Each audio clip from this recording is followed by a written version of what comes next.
Thank you for following along for another episode of Forgotten Gear Restorations. We're back with that 1959 Magnatone Custom 250. And the owner wants a new OT. Well, what would you do if you had her all wrapped up and ready to go home?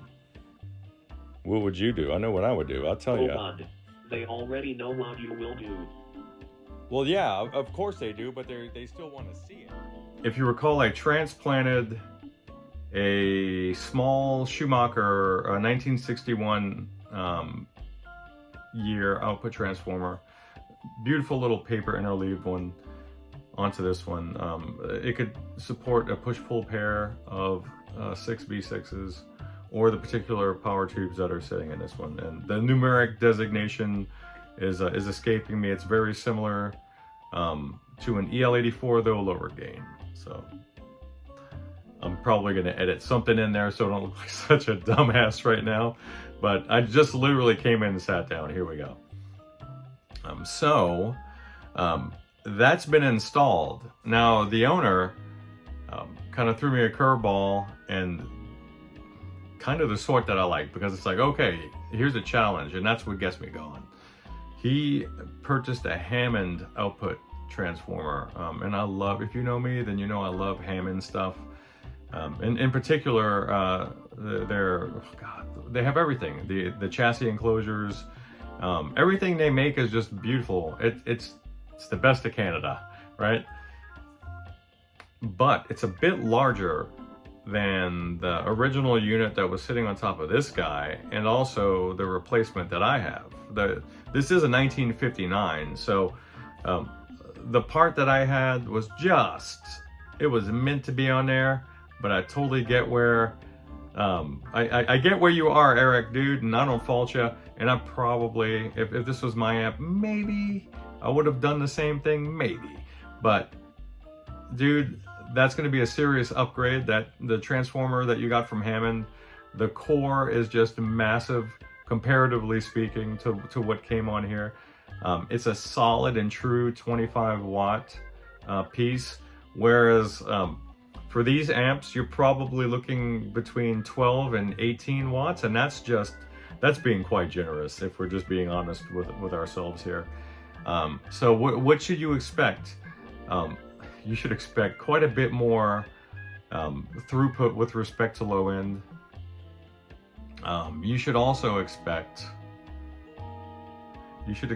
a lot more clean headroom, because you're not getting the core saturation that you're getting from the original part.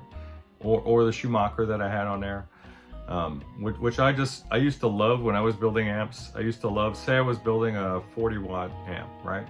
Something in the vein of a Fender. I would like slightly undersizing the output transformer, just to get a little bit of that core compression in there. I'm big on compression, but you can play around with the screen supply and kind of get the same thing. So I'm going to take you guys through what needs to be done. You'll see the as-is condition. I'll kind of go over it again. I don't feel like weaving the old material in.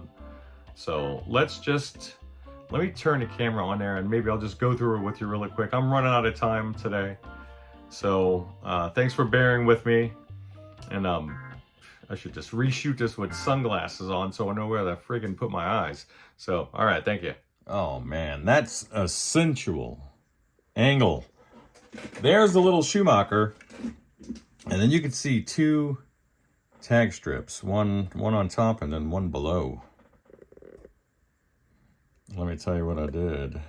Now, the original configuration was a small tag strip there, and nothing there on top, but I added one on top there, and the original through hole for the output transformer, just so I could better organize the wires, because they had the speaker leads just running right off the strip. And Eric, you're not a fan of having an exposed lead here, or an exposed terminal there, and why would you be? And because there's potentially lethal current just sitting there waiting to go somewhere, buddy. You just stick your hand back there to mess with a tube, and next thing you know, you're smoldering right there on the floor. Well, that's no good. And besides, you want to go in a new direction, and that's fine. Let me pan out here, and I'll just move the whole shebang back so you can get a sense for scale. Here's the new unit. This is a Hammond 750 PA. What is it? I mistakenly said this was a 25 watt unit, but indeed it's an 18 watt unit. But let's face it, Hammond is a little underrated and in every way. Here's the new one. There's the old guy. Now let's just do a let's do a little size comparison. Look at the difference. Look at that core. It's unbelievable. And thank goodness it's going to be more situated on this end because she's heavy. Is she heavy for the chassis? Maybe not. This is some sufficient gauge of steel here. This is a nice steel chassis. It's going to work out. There are going to be some challenges. Ideally, here's the thing. You're modifying this amp, and we're not even going to play grab ass with this topic. The amp is being modified. We want it to be tasteful. We want it to look factory. And we want it to have that increased functionality of not just having an extension or external speaker jack, which is what this one came with, but I fashioned one that would switch for you as soon as you plug in your preferred external speaker of choice. This little setup that I whipped up, would automatically shunt the other one to ground. So it's automatic switching. You unplug it, then you're back to the internal speaker. For me, and you can't tell from the front that any of that happened. But for me, the challenge is going to be getting rid of this. There's not much hope for a through hole without me doing for the secondary side, that is, without me doing a little bit of cleanup from the prior text work and even from the factory on some of the lead dress here. And that's what it's going to take for me to fit this. The center-to-center mounting holes, you're probably looking at 1/8 of an inch off, maybe 1/4. Not a big deal. It's just not going to be a big deal for me to mount this thing. Any implications with respect to noise because of wire routing issues, perhaps? Not so much. You see a lot of secondary wiring on these things right next to the heaters. So I don't foresee an issue there. What I'm contemplating is putting in a proper speaker jack somewhere along this side of the chassis, and then moving this to the inside of the chassis, while bearing in mind that there's not a ton of space here. That we're looking at an L-shaped open frame sort of chassis. There's no welded sides. I need to be respectful about the height of things, and I think we're like reaching the limit with respect to that just by looking at the height of this particular turret strip. So that's going to be about the limit for height there.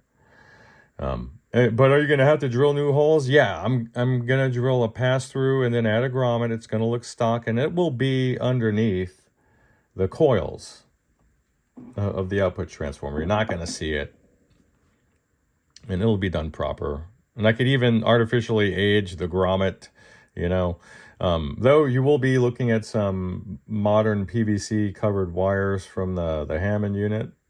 I do have some really beautiful cloth covered wire, 18 gauge, just a thing of beauty, that I'm going to use to wire everything up. So the green Teflon stuff that's in there now is going to go bye-bye. The white Teflon's going bye-bye. The black Teflon going bye-bye. And that'll be that. What's gonna cause us some headaches, you might ask? Well, I appreciate you asking. Perhaps the mounting of this diode here. My favorite little component in this amp. You see that little green stack of crackers there? The little Chinese house back there? You see that little guy back there? Am I going to have to relocate him? Or just go 1N4007? Maybe. That's another thing I need to consider. Let me reorient the chassis and then bounce back over to you. All right, so here's the shot that kind of tells the story, doesn't it? Yes. Yes, it does. Where you see this guy here, this is just about a 1/4 inch ahead of it, going towards the front, which is actually the back. That's the mounting bolt for the output transformer that's in there. Now, I'm going to actually have to push that back to about right here. Because there's the vibrato or trim, the actual oscillator circuit is sitting on this little tag strip there, and it's as close as you can get to the vibrato foot switch there without me having to relocate the thing. And I guess I kind of could, but typically a pretty noisy little cluster of circuitry there that I think is already in a pretty good place. So here's the grommet for the primary side, and then I'm going to have to put one for the secondary side over here. And might as well have the output jack somewhere around here, but there's just so much wiring that has to be reconfigured. Jeez, do you have to be so negative? I'm not being negative. It's just that I got to move some stuff around. And I'm not being negative. I need to move some things around. I'm going to just get rid of this guy's wiring here. I tried to make the best out of what was in here. And you can see he ran a terminal strip here. He just took everything off of the cap, what was on the cap can back over here, and he threw it on top of this guy. And then I just capitalized on what was there, and I ran some discrete caps, and I just joined them to the chassis with discrete chassis solder joints. Nice and clean. Because if you go too close to this edge, you will not be able to mount the chassis, because this whole side from like here on back slides underneath. There's like I'm not a woodworker. I don't know what you call it. It's like a cleat or something. I'm not sure what it's called, but it needs to get in there the way they mount those things. So that's it. Here's my, I don't want to get rid of this. They say, hey, they get unstable as they get older, but this thing is plenty stable from what I've seen. And I monitored it with a 6.5 digit multimeter that I have here on the bench top. So is it going to be challenging? Sure, but I mean, aren't all the funnest things in life? Here's the wiring going to and from that switching jack underneath the pilot lamp. I mean, look, you got speaker wiring runs that are going to and from across the noisiest wires in the amp, all the high current stuff here. And the background noise was at a minimum, so I'm thinking we can kind of get away with murder here, but we're going to make it look nice and clean. I just want to do the right thing for the amp and you too. So, and can I dig in today? I cannot, because it's I got Thanksgiving coming. And I do wish you guys the best Thanksgiving of all time with your families and all that. Be safe out there. This isn't the last transmission before the holiday, but just wanted to get that out there. I will probably get to work on this tomorrow morning. That would be the best case scenario. What would really be ideal, I know we're going for a look, would be for me to, you see the Let me get my chopstick. You see the old cap can right here. Let me zoom in.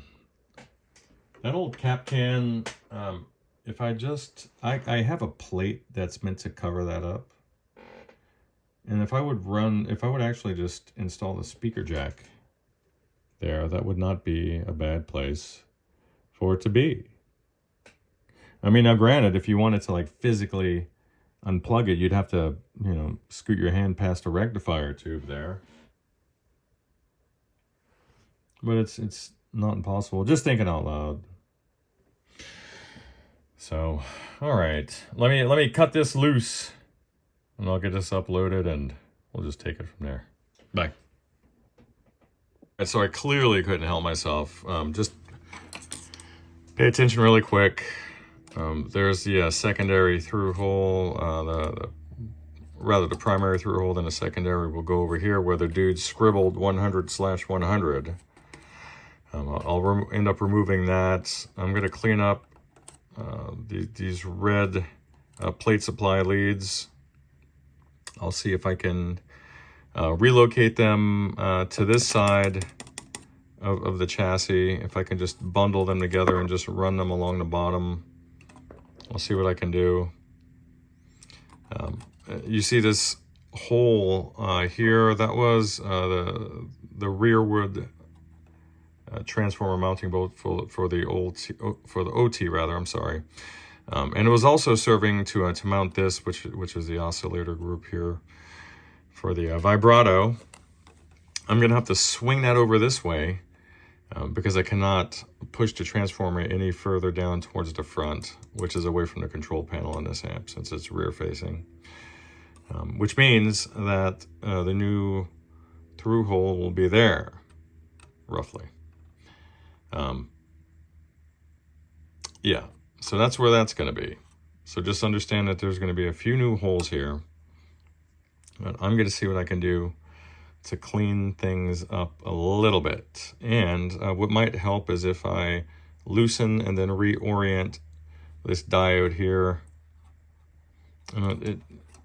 You can see that it's not even, that none of these red leads are being jumped onto there or tied there. And there's just a lot of slop from the last dude, just being real with you. So that's where we are. I'm gonna cut this video for you as an update, and I will report back to you later on. Bye.